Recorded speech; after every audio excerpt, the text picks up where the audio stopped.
In a world where betrayal hides behind smiles and lies wear designer dresses, one wrong move can cost everything. He always played by the rules, built, protected, believed. But when the masks come off and the ones closest turn out to be enemies, all that remains is silence and a plan. Cold, calculated, merciless. While some celebrate their victory, convinced they've gotten away with it, another is already placing pieces on the board. Because true retribution doesn't arrive with a scream, it strikes with perfect precision. Greetings, my dear friend. I am very happy that you are watching my video, and I will be even happier if you subscribe to my channel. This will make me even happier. Let's get started. Kai Voss glanced at the time as the elevator ascended smoothly toward the 28th floor. Another proposal delivered flawlessly. Another boardroom left thoroughly impressed. He'd built his tech advisory empire on nothing but intellect and relentless drive. At 36, the name Kai Voss wasn't just recognized, it carried authority in every corner of the city's corporate elite. The elevator dinged and the door slid open to the pristine lobby of Voss Consulting. Every element of the space, sharp steel finishes, expansive glass panes, a minimalist aesthetic, reflected the core of his approach. Sharp, streamlined, and results-driven. "Mr. Voss?" His assistant Jenna called out from her desk as he strode by, phone already in hand. "Your bank's called twice, said it was urgent." He halted mid-step. "Got it. I'll take care of it." Inside his office, he loosened his tie, sank into his chair, and reached for the desk phone. Probably just a routine verification, or some credit promotion. "Good afternoon, this is Patricia calling from Capital Trust Bank," a calm voice began. "I'm reaching out regarding suspicious activity on your Platinum card." Kai's brow furrowed. "Suspicious how?" he asked, already flipping open his laptop. "We're seeing a cluster of high-value charges, approximately $60,000 spent over the last 3 days. His fingers paused mid-air. "60,000, he echoed. "That's impossible. I haven't spent anywhere near that." "The purchases originated in Miami," Patricia continued. "High-end retailers, luxury restaurants, a beachfront resort." Kai stiffened. "Miami? I haven't set foot there in months. In that case, we recommend freezing the card immediately and launching a formal investigation." "Do it," he said, his tone clipped. But his thoughts were already spinning. Who had access to that account? His wife Maya did, but... No, that didn't make sense. Just then, his phone buzzed on the desk. A name flashed across the screen that twisted his stomach. Olivia Lennox, his mother-in-law. "I need to go," he told the banker. "Freeze everything and email me the full breakdown of charges." He ended the call and stared at the screen. Olivia. She had never made any effort to hide her disdain. His success didn't matter. She'd always viewed him as beneath her daughter. He answered. "Kai, sweetheart," came Olivia's syrupy voice, faux warmth coating every syllable. "Hope your day's going well." "It was," he replied flatly. "What do you want?" A pause, then a shift in tone. Something smug, self-satisfied. "We maxed your card. It served its purpose beautifully." No attempt to hide it. No shame. "You really thought you could keep money away from us? Think of this as a gentle reminder." A cold, triumphant laugh followed, one that sent ice down his spine. "What are you talking about?" Kai asked, voice tense and measured. "Oh, don't act clueless. Maya found your little secret fund, the one you thought was safely tucked away? Honestly, did you think she wouldn't discover it?" His jaw clenched. That account wasn't hidden. It was an emergency reserve, something he'd told Maya about more than once. "That's not some secret stash, Olivia. Maya's known about it for years. It's meant for real emergencies." "Well," she replied sweetly, "we had one. A very necessary escape to Miami. A luxury weekend for the Lennox girls. Don't you think we deserved it?" Before he could respond, the call ended. Kai lowered the phone slowly, though fury churned in his gut. His wife had violated his trust. Her mother had turned it into a game. They'd helped themselves to something he'd built with precision and discipline, and laughed as they did it. He stood and crossed to the window, gazing out at the skyline that once felt like proof of his success. 5 years of marriage to Maya. This was the outcome. The growing emotional gap, her evasiveness, the late nights with paper-thin explanations. It wasn't temporary. He'd told himself it would pass. "My wife recently stayed at your property. Maya Lennox Voss," Kai said, his voice steady as he spoke into the receiver. "I'm calling regarding a minor billing issue. One moment." After a brief hold and confirmation of his identity, the hotel agent returned. "Yes, Mr. Voss. I see the reservation here." "She checked out yesterday morning," the representative added. "Are you disputing any charges?" "Not exactly," Kai replied smoothly. "I just need to verify who else was listed on the room. We've had a clerical error on our side." There was a beat of hesitation. Then the response came. "According to our records, she was joined by her mother and a Mr. Blake Carrington." Kai's tone didn't shift. "That's all I needed to hear. Blake Carrington." The name struck a chord. Kai quickly pulled up a browser window. 27, personal trainer, employed at the boutique fitness club Maya frequented, the kind that served alkaline water and catered to the elite.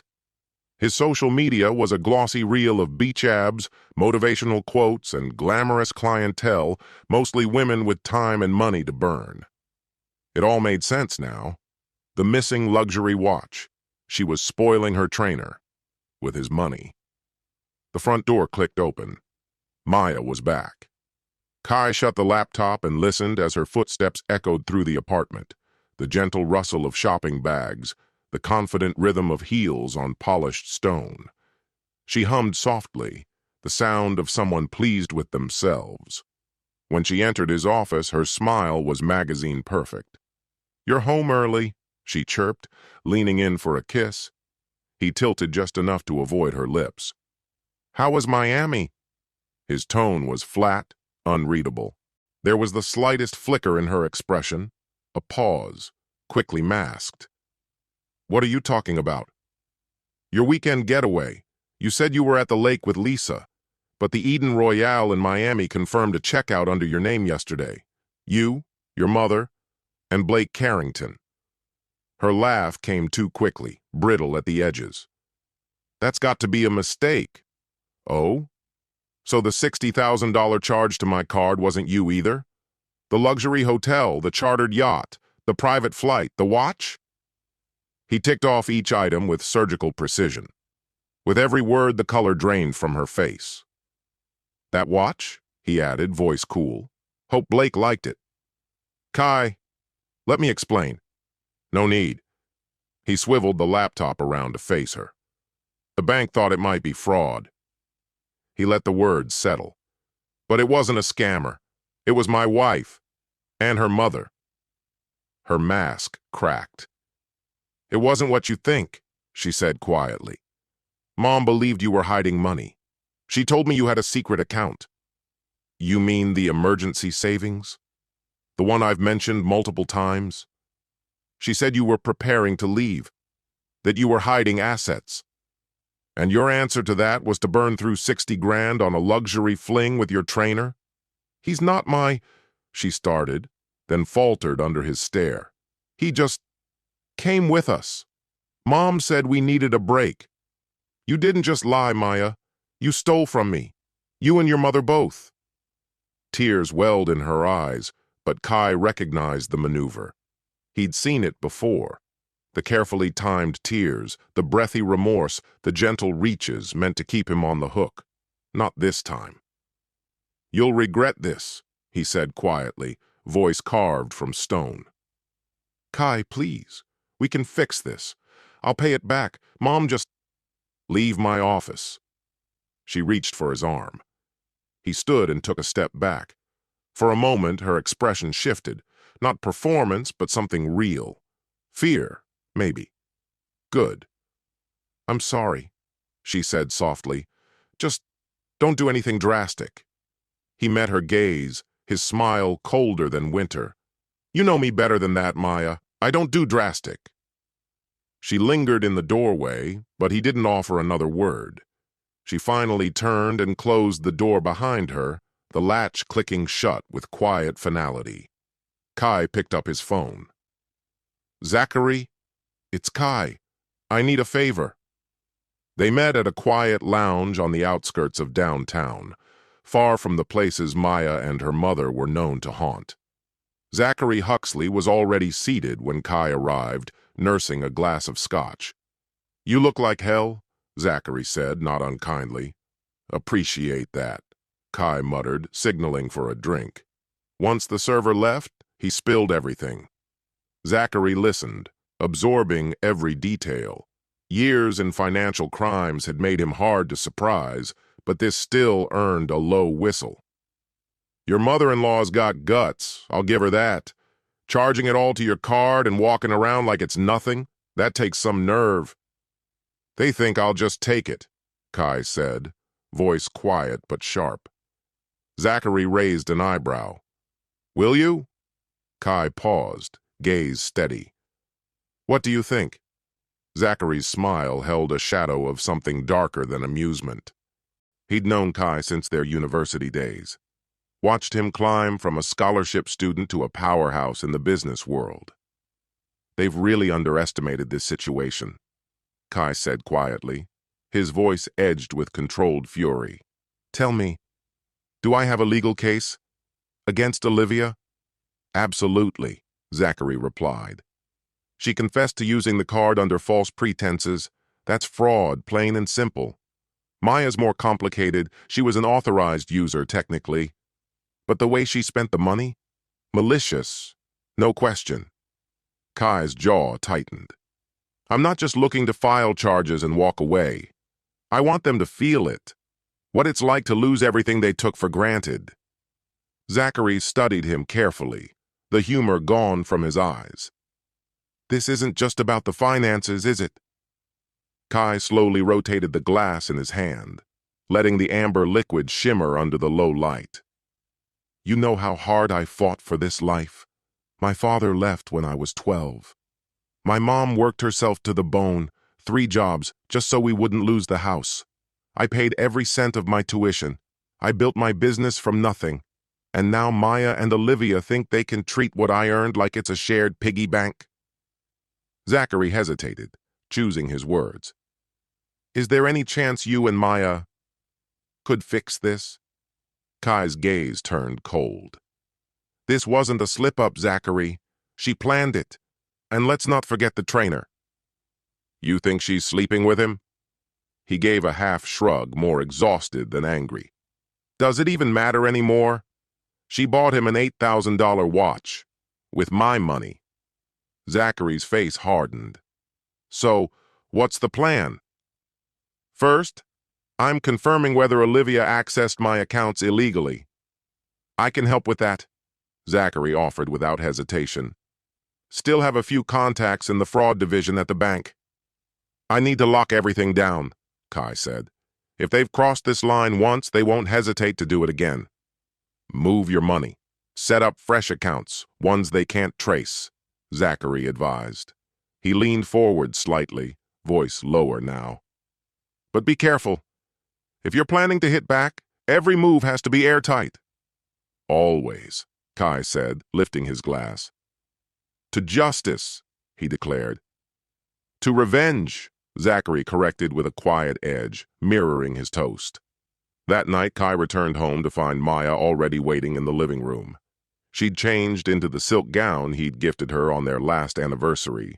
Her hair was done in soft curls, the exact way he'd always liked.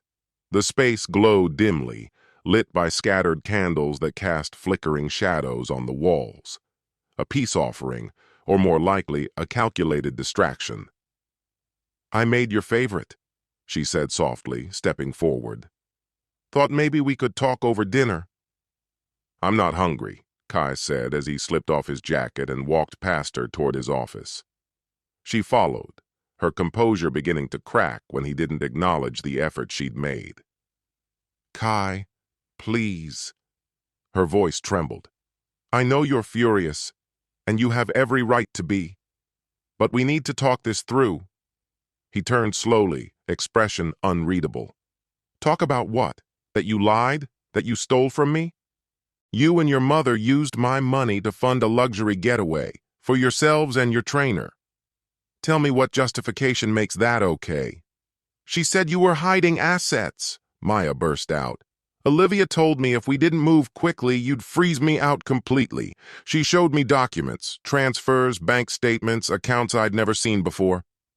"Those were my retirement funds," Kai snapped.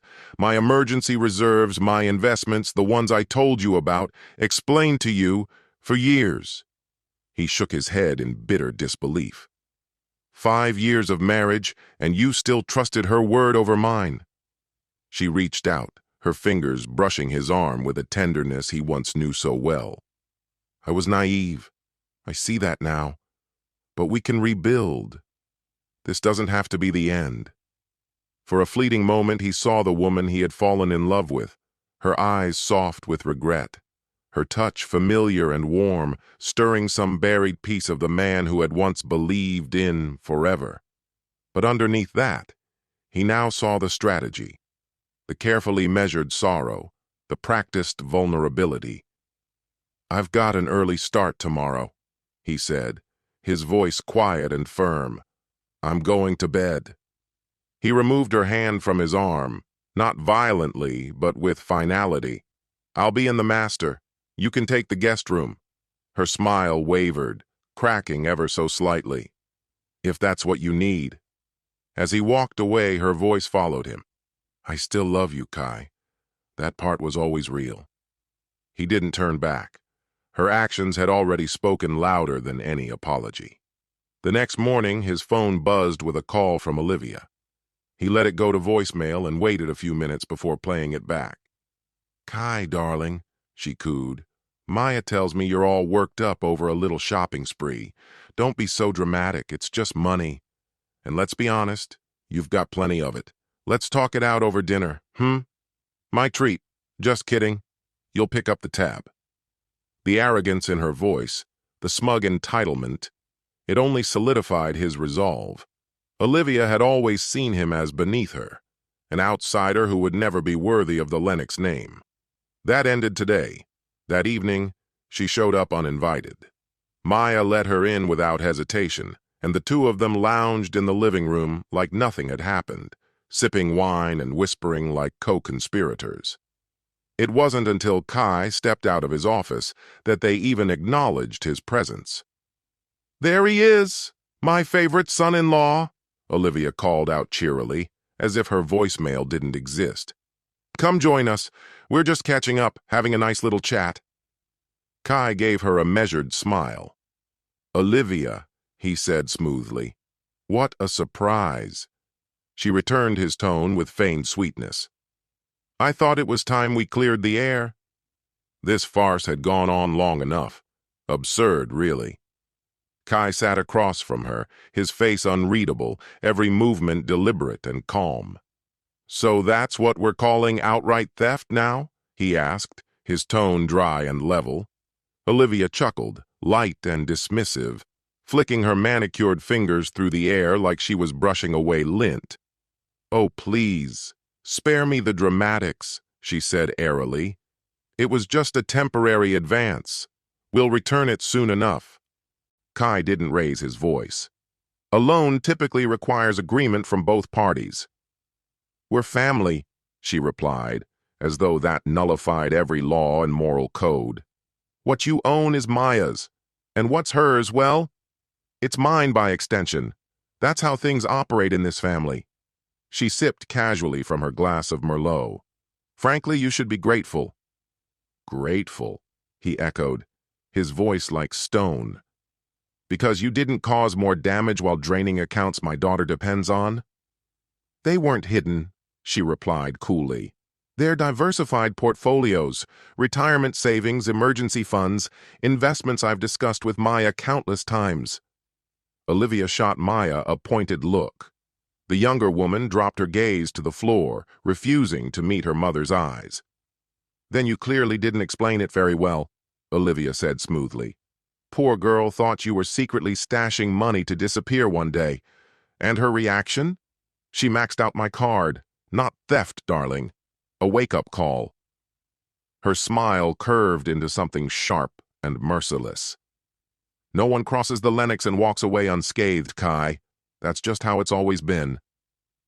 The threat hung in the air like smoke, but Kai responded only with a faint smile. "Noted."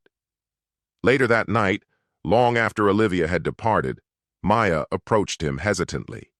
"She can be overwhelming," she said gently, "but she means well." Kai didn't look up from the soft glow of his laptop screen. "She admitted to stealing and issued a threat under my roof. You call that good intent?" "She didn't mean it that way." "That's not eccentricity, Maya. It's criminal behavior." She exhaled in exasperation. "What do you want from me? I've already said I'm sorry." "And promised to repay me," he said, finally turning toward her. "With what? You burn through your trust faster than it replenishes. And your mother hasn't worked an honest day in her life." "We'll come up with something," she said softly, settling on the edge of his desk. "I know you're angry," she added, watching him carefully. "But please don't do something you'll come to regret." He met her gaze, his eyes impenetrable. "Regret doesn't apply to me, Maya. Not anymore." That same evening, while Maya slept in the guest bedroom, Kai moved silently through the steps of a carefully crafted plan. He redirected most of his liquid assets into accounts under his sister Talia's name. He emailed his attorney, asking for an urgent meeting. Then he organized all the damning evidence he had: bank statements, surveillance footage from the hotel showing Olivia using his card, and voicemails where she plainly admitted what she'd done.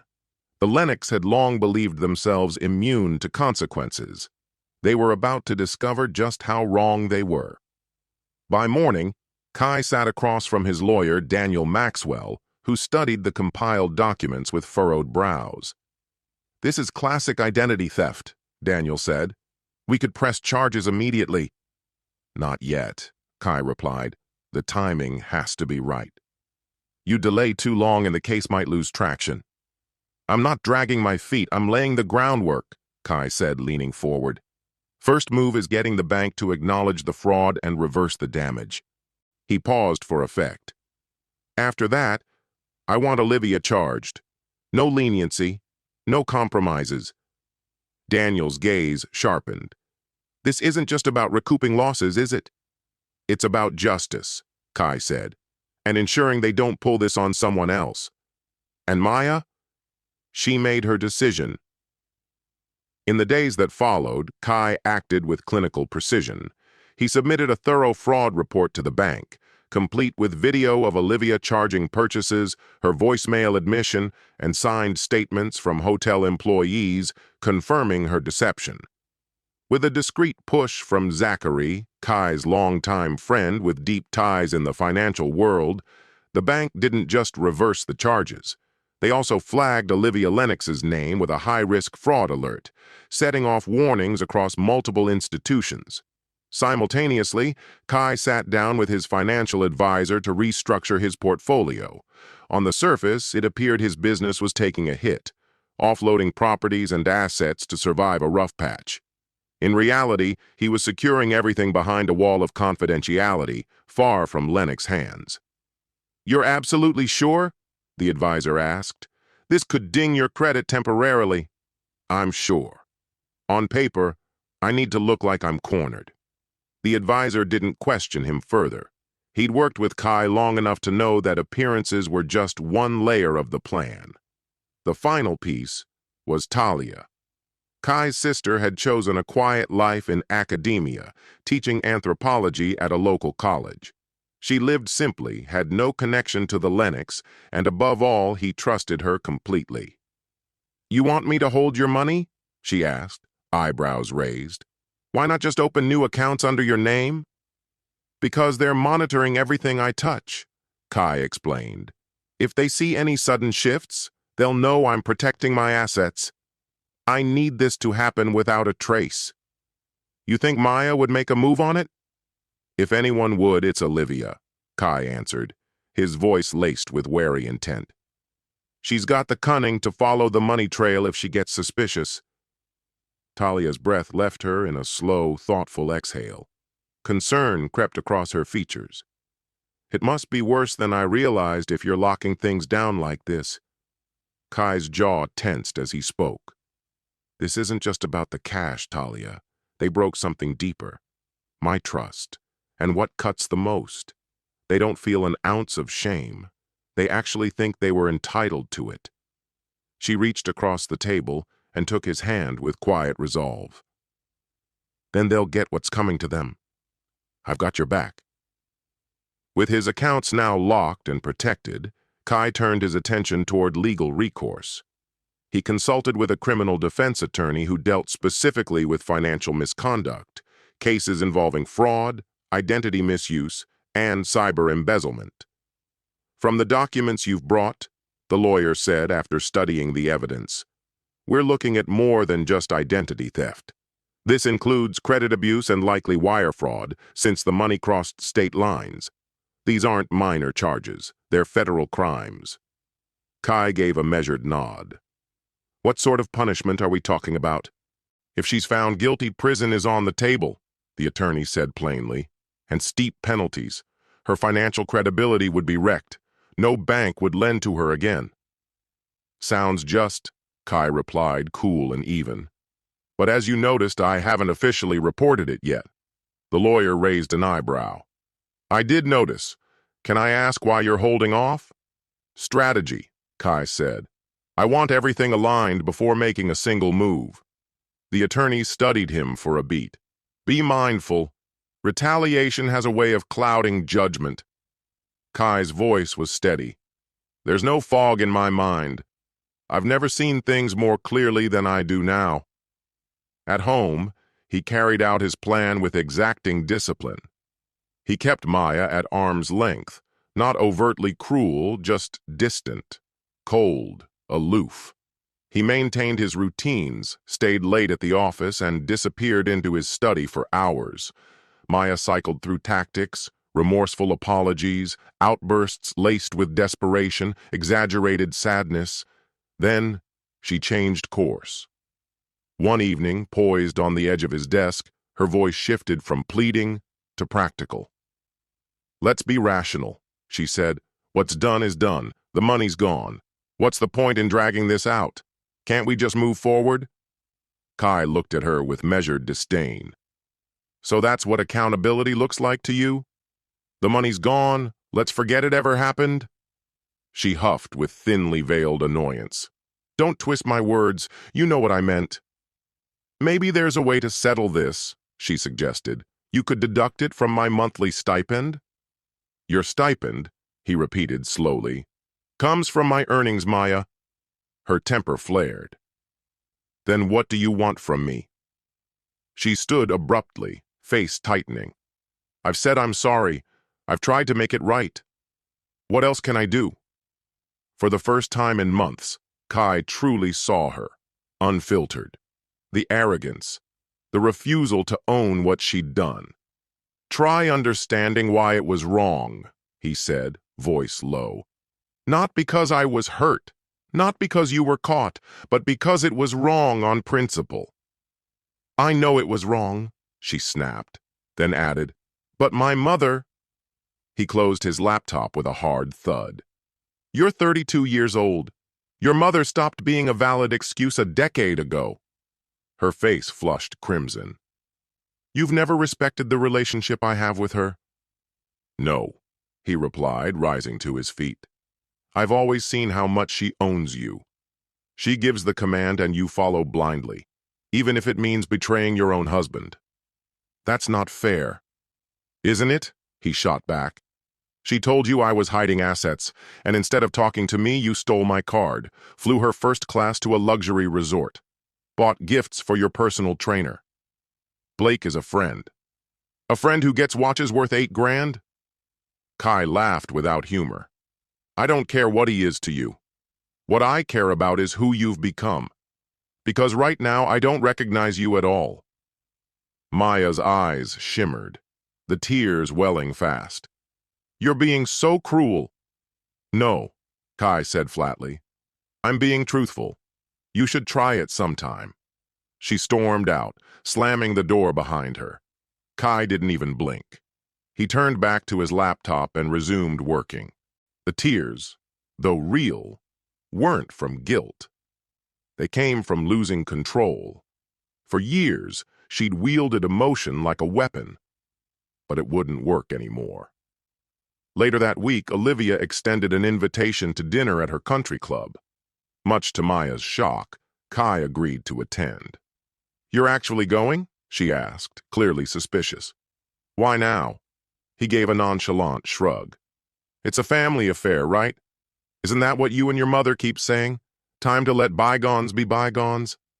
Olivia, too, looked caught off guard when they arrived side by side, but Kai stepped into the role effortlessly, courteous, composed, the picture of charm. He smiled for the guests, engaged in light conversation, even offered Olivia a compliment on her outfit. You seem lighter tonight, Olivia said as they waited to be seated. I've come to a realization, Kai said smoothly. Life's too short to carry bitterness. If anything, this experience reminded me of what truly matters. Olivia tilted her head slightly, curiosity flashing in her eyes. And what are you really saying? Family matters, stability, making sure the people I care about are safe, Kai responded with practiced ease. Throughout the meal, he dropped subtle, intentional remarks, vague references to unpredictable clients, fluctuations in the market, and the temporary need to tighten operations. Nothing blatant or overtly troubling, just enough to plant the idea of uncertainty. Is something going on with your firm? Olivia eventually asked, her expression sharpening with concern. You always made it seem bulletproof. It is, Kai said reassuringly. But every business goes through phases. Right now, we're in a bit of a lull. He added a composed, reassuring grin. Nothing I can't handle. As they exited the restaurant, Olivia gently caught his sleeve. If things ever get difficult, you know I can step in. I've got connections, resources. That means a lot, he said warmly, covering her hand with his. I may just take you up on that. Later, once they were in the car, Maya glanced at him, her expression unreadable. What was that all about? Since when do you tell my mother about company problems? I thought you wanted us to have a better relationship, he replied breezily. I do, she said slowly, brow furrowing. But are things really bad with the business? Would it even matter if they were? His tone was deliberately casual. It's only money, isn't it? He paused. Didn't your mother always say that? Maya didn't answer. Her silence said more than words could. Kai kept driving, the faint trace of a smirk pulling at his lips. The first layer of his plan had been set in motion. Now, all he had to do was watch it unfold. Maya Lennox Voss had built her identity around 3 unwavering pillars: her high society status, her impeccable appearance, and the prestige tied to her husband's achievements. Kai's plan targeted all 3.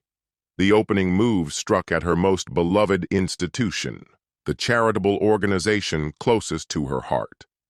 As the youngest member of the Children's Hospital Foundation's board, Maya thrived on the esteem and influence the role afforded her. What she never knew was that Kai had been a silent donor to the foundation for years, and the board president was personally indebted to him. I need to discuss something delicate regarding Maya's involvement with the foundation, Kai said during a private lunch with the president. Maya? The president looked surprised. She's been a real asset, very hands-on. No doubt, Kai acknowledged. But there are some financial irregularities I think you should be aware of. The president's smile faded. What kind of irregularities? Kai gently described instances of questionable credit card usage, never placing blame outright, but suggesting it was a sensitive family matter he was addressing. Still, given her responsibilities, he felt obligated to speak up. "That's troubling," the president said after a moment. "We can't risk any perception of impropriety on our board, even if it's a personal issue." "I understand," Kai replied gravely. "My support for the foundation remains, regardless of how things unfold with Maya." 3 days later, Maya stormed into his office, red-faced and shaking. "They told me to step down," she snapped, voice thick with disbelief. "Accused me of ethical concerns, like I'm some kind of criminal." Kai looked up, expression unreadable. "Did they explain why?" "They babbled about maintaining integrity and preserving the foundation's image. Patricia acted like she was doing me a favor. She practically pushed me out the door." She paced the room, anger rising. Then she stopped and turned on him. This was you, wasn't it? You spoke to them." "Why would I do that?" he asked coolly. "To punish me. You know how much that position meant to me." "You used our credit card for personal expenses, Maya. What did you expect?" She froze mid-step, stunned. "You set me up. You ruined everything I worked for." "No," he said, his voice even. "You made the choices. I just stopped shielding you from the consequences." Tears welled in her eyes. "That board was my whole world. It gave me purpose." "More important than our marriage, than honesty, than what we promised each other?" She didn't reply. She couldn't. The second strike came from her social sphere, the gilded circle of image-obsessed women she prided herself on impressing. Kai made sure the blow would land where it hurt most. He arranged a casual run-in with Lisa, Maya's most trusted friend, at the elegant bistro they all favored. "Kai, what a lovely surprise," Lisa said, leaning in with a kiss to his cheek. "How are you? And how's Maya holding up?" "She's doing okay," Kai said smoothly. "Given the circumstances." He gestured toward a table. "Join me for a glass?" Over wine, he subtly nudged the conversation toward finances, revealing just enough to seem reluctant. "It's been a tough stretch," he said with a sigh. "The downturns hit us harder than we thought. Had to scale back in a lot of areas." Lisa's eyes widened. "Really? Maya hasn't mentioned anything like that." "She wouldn't," he murmured. "Too proud. She didn't even want people to know we're letting go of the penthouse, cutting back on just about everything." He let the words hang in the air. "You understand. Sometimes liquidity gets complicated." "I had no idea," Lisa whispered, already reaching for her phone, clearly eager to be the first to share the development. "Is there anything we should do?"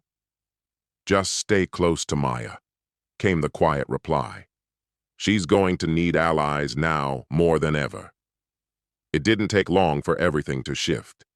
Invitations that used to pour in without pause abruptly stopped. Friends who once vied for Maya's attention suddenly became too occupied to meet.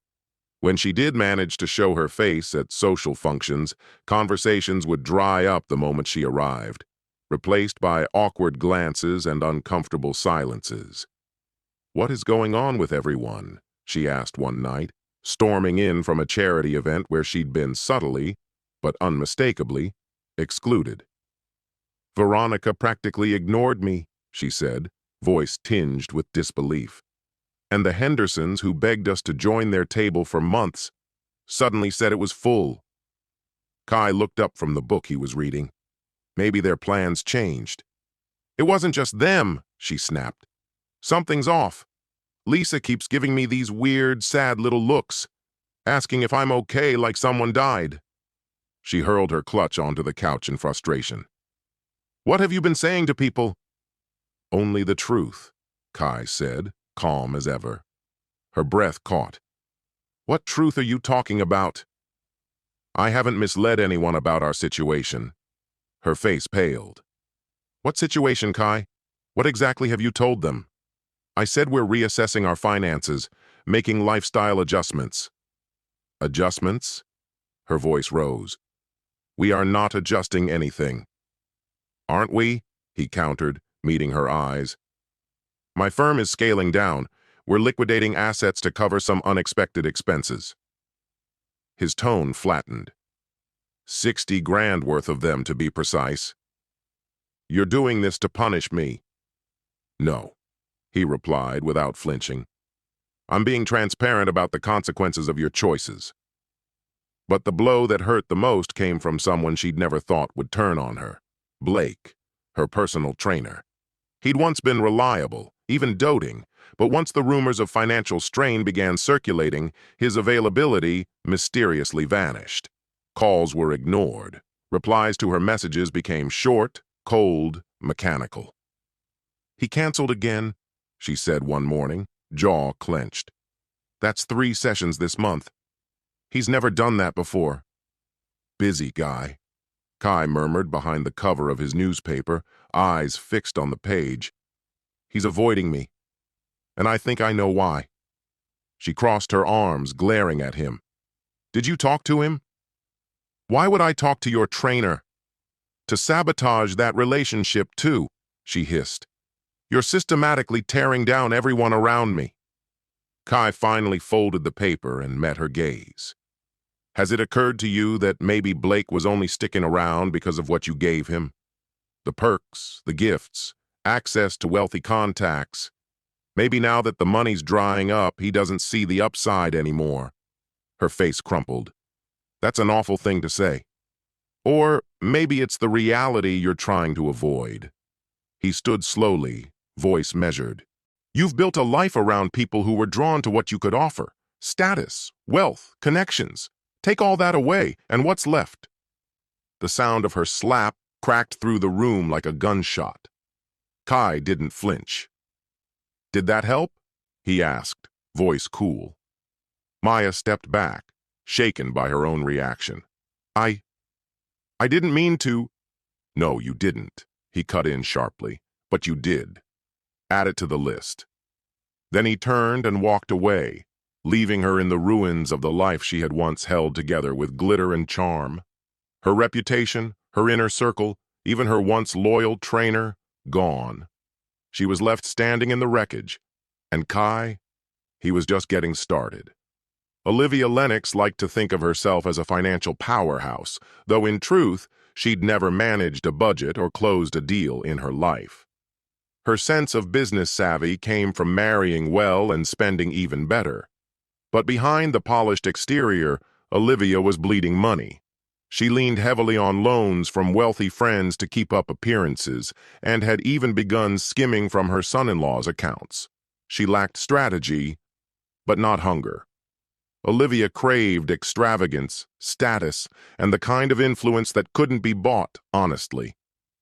Kai had every intention of letting that hunger become her undoing.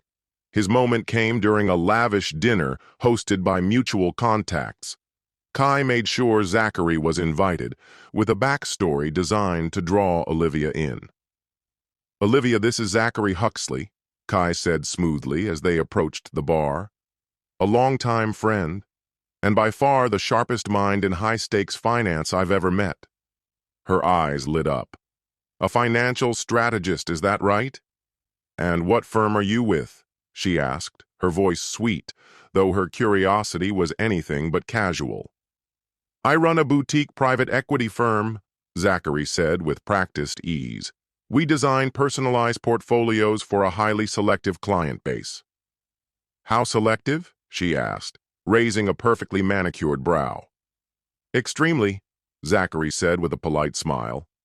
Our baseline investment is usually $5 million, but on rare occasions we make exceptions for referrals from people we trust. He took a sip of his drink, letting the silence work its magic. The hook was set. All through dinner, Olivia kept nudging the conversation back to investments, profit margins, and opportunities for exponential returns. After the meal, Olivia drew Zachary aside with a quiet urgency. Kai mentioned you've been doing exceptionally well, she said, her tone light but inquisitive. Zachary responded with a humble smile. We've had a strong few months. Our latest fund just closed the quarter with a 20% gain. 20%? That's outstanding, she remarked, eyes narrowing with interest. We've been lucky, Zachary said, his voice dropping. We have access to deal flow most people never even hear about. Pre-IPO allocations, tightly held private offerings, the sort of things that build real generational wealth, Olivia said softly, leaning closer. Are you currently accepting new capital? She asked. On a case-by-case basis, Zachary replied. As I mentioned earlier, our standard entry point is $5 million. He glanced over at Kai. But for close connections, we're flexible. I'd love to explore it further, she said, voice tinged with anticipation. I'll have someone reach out, Zachary said. Devin Kane handles all of our onboarding. 2 days later, Olivia heard from Devin Kane. Though his title read Associate, Devin was far more than that. Zachary had carefully prepared him for this exact scenario. He met Olivia at a high-end restaurant, arriving with polished but purposefully non-specific investment decks. The pitch revolved around rarefied, exclusive opportunities. Our primary focus right now is on emerging tech companies right before acquisition, Devin explained over wine. They've built proprietary platforms that major players are already lining up to acquire. And what kind of returns are we talking about? Olivia asked, trying to keep her voice neutral. Our last 3 exits brought in 30%, 45%, and 60%, Devin said effortlessly. Olivia blinked. That's extraordinary. That's why we're selective, he replied. Too many people chasing the same deal kills the value. Over the next 2 weeks, Devin carefully stoked her interest. He emphasized the exclusivity, the shrinking window of opportunity, and the consistently strong returns. He even name-dropped a few recognizable investors, names Olivia knew well. The pressure was never overt, but it was always present. We're wrapping up this round by the end of next week, he told her during their 3rd meeting. There's possibly room for one more investor, but I can't hold a spot for long. I'm leaning toward a yes, Olivia said, eyes steady. But the minimum is a bit high. What's the smallest stake you'd realistically consider? I could come in at $2 million right away, she added. And if things perform as projected, I'd consider adding more. Devin paused thoughtfully. I'll speak with the partners. Given your connection to Kai, he's been with us since the beginning. They may approve a smaller allocation. The next day, he called her back with encouraging news. The partners agreed to make an exception, he said. But it's contingent on immediate funding. Without hesitation, Olivia transferred $2 million, virtually all that remained from her late husband's estate, into the account Devin had specified. What she didn't know was that while the account was technically real and even looked legitimate, it was part of a carefully designed trap. The money wasn't stolen directly. It simply became unreachable to her through legal gray zones. This structure helped skirt outright criminal fraud while still locking her out entirely. In the meantime, Devin kept sending glowing updates, outlining impressive growth in her portfolio.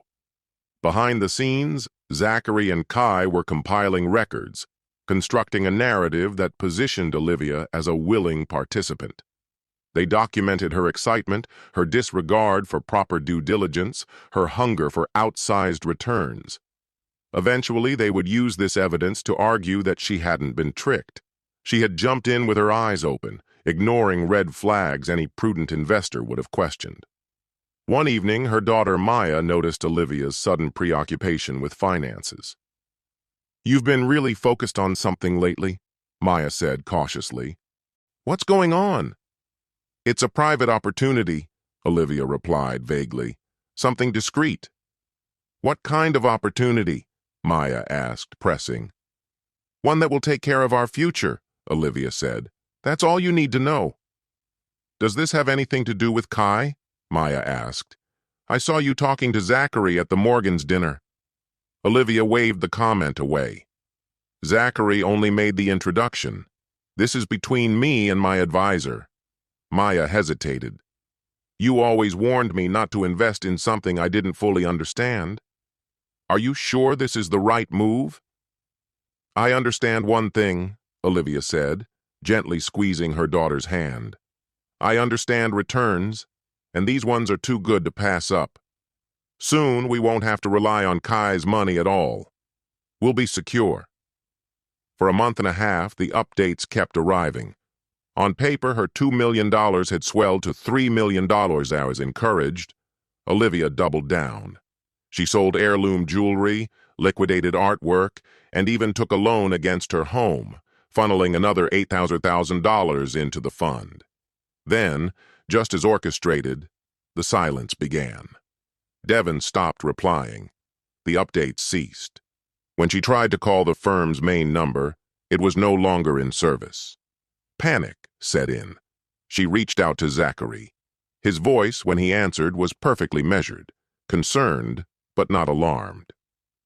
This is highly unusual, he said. Let me see what I can find out. Days passed. Olivia's worry deepened. Her entire financial world was crumbling. Finally, Zachary called her back, voice somber. Olivia, he said quietly, I'm sorry, but I have to tell you, there's a federal investigation underway. The FBI is looking into Devon Kane and some of his colleagues. Her breath caught. An investigation? She asked, her voice faint. You mean fraud? Her voice rose to a strained pitch, nearly a scream. The money, it's probably gone. I didn't know. I swear I thought it was all above board when I got involved. You're the one who caused this, she snapped, turning sharply toward him. You vouched for him. I only knew him through work, Zachary replied, his tone turning cold. There was never anything to suggest something was off. You did your own research, right? He asked, his voice sharpening. Before you threw every last dollar into the fire? Olivia said nothing. She hadn't. The idea of investigating had seemed irrelevant when the profits looked so alluring. Temptation had clouded judgment. When she called Kai in a frenzy, half panicked, half enraged, he listened without a flicker of emotion. Let me get this straight, he said once her tirade burned out. You handed over your life savings to someone you barely knew because the offer sounded like magic, and now you're surprised it blew up in your face? You have to help me, she begged. You were the one who introduced me to them. I made the introduction, Kai replied coolly. You're the one who leapt without looking. That choice was yours. I'm going to lose everything, she said, her voice barely holding together. My house, my savings, it's all about to disappear. Now you know how it feels, he said, voice like ice. To have someone take everything from you. The words struck with brutal clarity. Olivia stared at him, the realization dawning. This was your plan all along. I didn't tell you to throw your money at a stranger, he said. I didn't stop you from skipping even the simplest background check. That was all you're doing.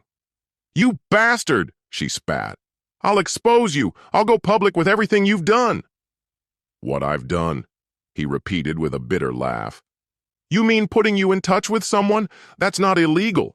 Stealing someone's identity and maxing out their credit cards, on the other hand, that is, which, by the way, you did to me. You're bluffing. Check your email, Kai said calmly. I just sent you everything. Security footage from the Eden Royale. Shows you using my card. There's a voicemail with your voice on it admitting to it. Full bank records linking every fraudulent charge. The silence that followed was crushing. What do you want? She finally whispered. Justice, he answered. Something you've never shown the slightest regard for. Then he hung up, leaving her alone with her panic, her broken finances, and the legal nightmare already closing in. The arrest came on a Tuesday. Olivia was midway through a salon appointment, her hair wrapped in foil, when two plainclothes detectives approached. Olivia Lennox? The woman asked, badge in hand. Irritated, Olivia glanced up. Can this wait? I'm clearly in the middle of something. Afraid not, the detective replied. We have a warrant for your arrest. Charges include identity theft, wire fraud, and credit card misuse. A hush fell over the salon. Every eye turned toward her. Olivia's face drained of color. "This has to be a mistake," she said, barely audible. "No mistake," the detective said. "Please stand." "I need to call my lawyer." "You'll be able to do that at the station." With wet hair still wrapped and cape around her shoulders, Olivia was led out in handcuffs. Across the street, a familiar figure leaned against a car. Kai, expression unreadable. He didn't look away. Their eyes locked for a moment before he turned and walked off. The evidence was overwhelming. Surveillance from the Miami hotel caught her red-handed using Kai's card. Her own voice, recorded on a voicemail, admitted guilt. Bank records backed every fraudulent transaction. To make matters worse, hotel staff testified she explicitly claimed she had authorization. The case was airtight. The expensive defense attorney she scrambled to retain didn't mince words. "They've got you nailed," he said bluntly. "Your best bet is to negotiate a plea." "A plea?" Olivia stared at him like he'd grown another head. "I'm not a criminal." "The evidence says otherwise," he replied. "These are felony charges. You're looking at real prison time, and your reputation's already wrecked. Dragging this to trial won't end well." "This is Kai's revenge," she muttered. "He orchestrated this." "Kai Voss turned in proof of the crimes you committed," the lawyer said, his voice firm. "That's not revenge, that's accountability." Outside the courthouse, Maya was already waiting, having posted bail and brought fresh clothes to replace the salon cape her mother had been arrested in. "You have to fix this," Olivia said, desperate. "Talk to Kai. Make him back off." "I've tried, Mom," Maya said softly. "He's not budging." "Try harder." "Have you considered what this could do to your marriage?" Olivia said, her voice sharp with warning. Maya responded with a dry, bitter laugh. "Marriage? There's not much left to damage. And don't pretend you haven't played a part in its downfall." "I've only ever tried to protect you," Olivia countered. "By stealing from my husband? By dragging me into your schemes? You've suffocated my relationship with your interference?" Maya fired back. Olivia blinked, stunned by the sudden defiance. "You're parroting him now. He's poisoned you against me." "No," Maya said, her voice like ice. "You manage that all by yourself." When Maya returned to their apartment, she found Kai seated at his desk, typing as if the world hadn't shifted under their feet. "You had my mother arrested," she said, her voice brittle, anger masking a deeper wound. "She made that happen herself," he replied, steady and unmoved. "I only handed over the evidence. The charges are real, Maya. She's facing prison time. Actions come with consequences, something you both seem to conveniently forget." "Please," she whispered, taking a step closer.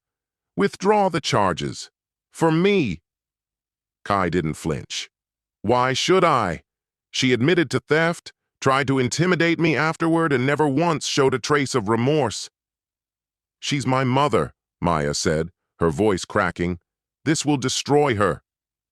"Then she should have thought about that before breaking the law," he replied, calm and unrelenting. "She chose her path. Now the justice system will choose hers." Trying a softer approach, Maya moved behind him, resting her hands on his shoulders. "I know you're hurt. You have every right to be. But don't you think this has gone far enough? We can't keep living like this." He pulled away and turned to face her. "This isn't revenge. This is accountability. It's never just been about the money. It's about values, trust, integrity, honesty. And neither you nor your mother seem to value any of that." "I said I was sorry. What more do you want from me?" she asked quietly. "I want you to realize that an apology doesn't erase betrayal. You can't talk your way out of consequences." He stared at her in disbelief. "You still don't get it, do you? You're trying to fix this using the same tools that broke it. Pretty words and denial." Tears rolled down her cheeks. "I don't want her behind bars." And I didn't want to be betrayed by people who claim to love me, Kai said. But we don't always get what we want, do we? The next week, Olivia accepted a plea bargain. She agreed to plead guilty to one count of identity theft and another of credit card fraud. In exchange, the prosecution would recommend a reduced sentence, 18 months in prison, 5 years probation, and full financial restitution. On the day of sentencing, Olivia looked like a pale version of her former self. The designer clothes were gone, replaced with a bland suit that did little to mask her dread. As the judge delivered the sentence, she seemed to physically shrink. "Mom!" Maya cried as officers led Olivia away. "I'll visit you every week. I'll take care of everything until you're back." Olivia turned, her face twisted with fear and fury. "Don't let him win. Don't let him strip everything from us." And then the courtroom doors closed behind her. Outside, a crush of reporters waited, microphones poised like weapons. Kai, anticipating the media frenzy surrounding Olivia's fall from grace, stepped forward with a brief, composed statement. "Today's verdict underscores the severity of these crimes," he said. "Fraud and identity theft have real victims. No one is exempt from the law, regardless of their wealth or standing." A reporter shouted, "Mr. Voss, how does it feel to be responsible for your mother-in-law going to prison?" Kai held firm. "This isn't about feelings. It's about consequences. Mrs. Lennox made her choices and now she must live with them. That's justice." Another voice followed quickly. "And your marriage? Has this changed things between you and your wife?" "No comment on personal matters, thank you," he said, turning away. Maya caught up to him seconds later, her face flushed with anger. "How can you stand there like some righteous figure while my mother is led away in cuffs?" "She broke the law and received the punishment she earned," Kai replied, voice cool. "That's not self-righteousness. That's reality." "She's going to be locked up for more than a year," Maya protested. "And if it were some random person who stole my identity and drained my accounts, would you still be this outraged? Or is your sympathy reserved for Olivia Lennox because she's your mother?" Maya said nothing. She couldn't. Deep down, she knew he was right. Admitting it, though, meant facing her own complicity, her failure to set boundaries, her silence when it mattered, and she wasn't ready to do that. Back at the penthouse, the grandeur of their home felt hollow, swallowed by silence. The air hung heavy with things left unsaid, words that might have healed or shattered or both. "What do we do now?" Maya asked softly, her voice barely carrying. Kai looked at her, this woman who had once held his heart, and felt nothing but the cold certainty of closure. "Let's finish what you started," he said, his tone devoid of emotion. Maya Lennox Voss had grown up believing that looks, charm, and the right last name could untie any knot. The daughter of a wealthy financier and a socially savvy mother, she had been shielded from consequences her entire life. Mistakes, and there were many, were erased with money or maneuvered away with influence. She assumed marriage would be no different. The sketchy credit cards, her mother's criminal record, the growing distance in Kai's eyes, it all seemed manageable. In her mind, she still held control. Marriage meant she had a legal stake. No matter how tense things became, she believed she'd walk away with her share.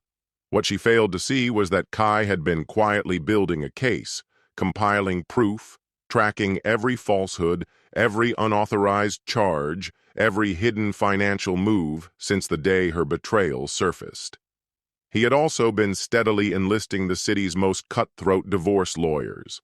It all came crashing down on a Thursday. Maya walked in from her usual spa appointment to find a neat stack of papers on the kitchen counter. "What's this?" she asked, already dreading the answer. At the top, in bold letters, were the words, "Petition for dissolution of marriage."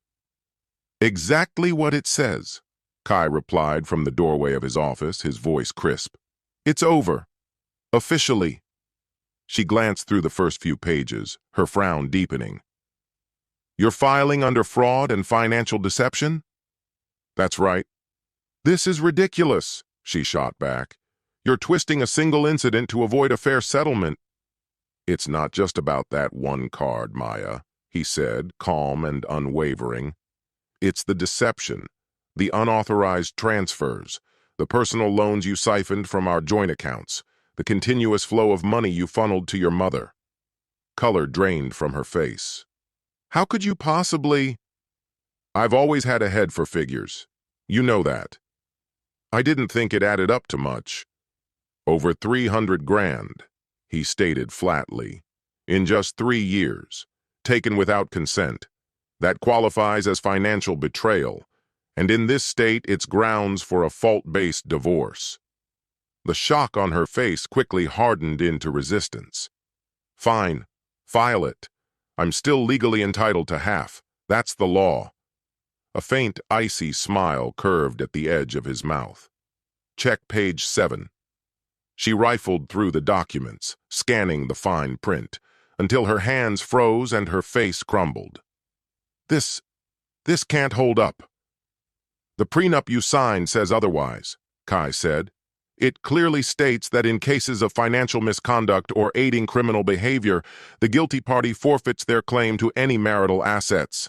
Everything I brought in and earned remains with me. I didn't break the law. That was my mother, she argued, her voice shaking now. You knew. You helped her. You profited from it. And you lied to me to cover it up. I've got the receipts, texts, transaction histories, even your travel logs. Maya sank into a chair, the documents trembling in her grip. You planned this? No. I responded to what you set in motion. You can't do this. I'll fight it. With what resources? Kai asked coolly. Your inheritance is gone. Your mother's broke and behind bars. The friends you counted on have all distanced themselves. Your reputation's shot. He said it without venom, just the facts. But go ahead. Fight it. The more you drag this out, the more of your wrongdoing enters the public record. Tears welled in her eyes, but they weren't from grief. They were born of rage. You've destroyed everything. No, Maya, Kai said. You did, when you decided dishonesty had a place in our marriage. She jumped up, hurling the papers at him. I'll hire someone better. I'll expose how you orchestrated this, how you set her up. With what proof? He asked, unmoved. Every step I've taken was by the book, verified, documented, witnessed. Can you say the same? Reality hit her like a blow. She had nothing. No assets, no allies, no backup plan. Her safety net was gone. The marriage she thought she could still manipulate was unraveling, not in scandal, but with the merciless precision of the law. Kai, her voice cracked, the fight finally gone. What remained was pure desperation. Please. We can work through this. 5 years has to count for something. It did, he said quietly. Until you turned me into a mark. Until you and your mother saw me as nothing more than a bank account. That's not true. I loved you. No, you loved the lifestyle, the image, the stability. But you never loved me. If you had, none of this would have happened. She reached out, one last attempt to hold on, one final plea to change his mind. I can change, I swear. Can't we just try one more time? Kai stepped around her extended hand as though it were a trap, his stare like winter steel. There's no retrying something that never should have begun. Her voice cracked under the weight of panic. Then what am I supposed to do? Where do I go from here? That's not my concern anymore, he said without inflection. You've got 2 weeks to pack up. Take what belongs to you. And everything else? She asked, her voice rising with alarm. It stays. And yes, 2 weeks. More grace than you deserve. Without another word, he turned his back and walked toward his study. You should start now. Maya remained motionless in the kitchen, surrounded by the torn remnants of the divorce decree like scattered ash. The enormity of her deception finally struck her with full force. She had wagered on her charm, convinced she could sway Kai the way she had so many others. But this time the bet had backfired, disastrously. "No," she whispered, following after him, each step heavier than the last. "You can't mean this." He stopped in his tracks, annoyance barely veiled. "You don't get a voice in this anymore." "I'll go to the press," she threatened, grasping for leverage. "Tell them everything. How you targeted my mother, that this was all some twisted vendetta." Kai didn't even blink. "Go ahead. Tell them I exposed your mother's embezzlement with solid evidence, that I ended our marriage after learning you were complicit, that I upheld a prenup you signed willingly in black and white." His voice was even, almost bored. "Those aren't scandals, Maya. They're the moves of a man who refused to be used." Tears filled her eyes, but his expression remained unshaken. "You never loved me," she said, broken. "If you had, you wouldn't be doing this." He lowered his voice, each word sharper than a blade. "No, I didn't love you. And that's what makes this even more inexcusable. If you'd just asked me, I would have given you everything. But instead, you decided to steal." For once, her sobs weren't calculated. They were guttural, real. "Kai, please, I have nothing left. I'm begging you." His voice turned to granite. "Then you should have thought of that before you betrayed me." And with that, he closed the study door behind him, leaving her alone with the rubble she'd created. Over the next 14 days, Maya came apart. She spiraled through denial, rage, despair, and futile bargaining. Friends who once answered her calls now ignored them. She was quietly frozen out by Kai's careful, deliberate hand. Lawyers refused to take her case. Her involvement in the fraud made her radioactive, and the prenup was legally unbreakable. Even her backup plans had crumbled. Credit cards declined, accounts locked, assets seized. She was out of moves. On the last night before her deadline, she tried one final plea. "Kai," she rasped, her voice worn thin by crying, "I know I don't deserve anything. I know you hate me. But please, just enough to start over. I'll disappear. I promise." He looked at her then, this ghost of a woman who once stood beside him at the altar. "No, Maya. You gave up the right to mercy the moment you took what was never yours." The next morning she left. 3 suitcases, a few belongings, no cash, no real estate, no pride, only a brutal understanding that, for the first time in her life, there were real consequences. The cab pulled away from the building they once shared. Above, from the tall windows of his home, Kai watched her departure, not with triumph, but with a quiet, empty finality. It was over. Balance had been restored. Justice had arrived. Half a year later, Kai stood on the terrace of his penthouse, a glass of 18-year Macallan in hand. The city glittered below, its lights stretching outward like a promise. The divorce was behind him, and his company had rebounded faster than anyone anticipated. What the world assumed to be financial collapse had simply been strategic withdrawal. Now that his assets were reinvested, his wealth had multiplied. On paper, he was thriving. The doorbell rang. Zachary had arrived for their long-standing ritual, a monthly drink and catch-up, a tradition dating back to their college years. "Still standing up here pretending to think?" Zachary joked, stepping out onto the balcony with his own tumbler. "Thinking is pretending," Kai replied with a wry smile. Zachary leaned against the railing, gazing into the city glow. "Saw Maya yesterday." Kai's expression remained unreadable. "Where?" "Downtown. She's working as a hostess. Looks thinner, harder, different." "You telling me this for a reason?" Zachary shrugged. "Thought you might want to know. Heard anything from Olivia?"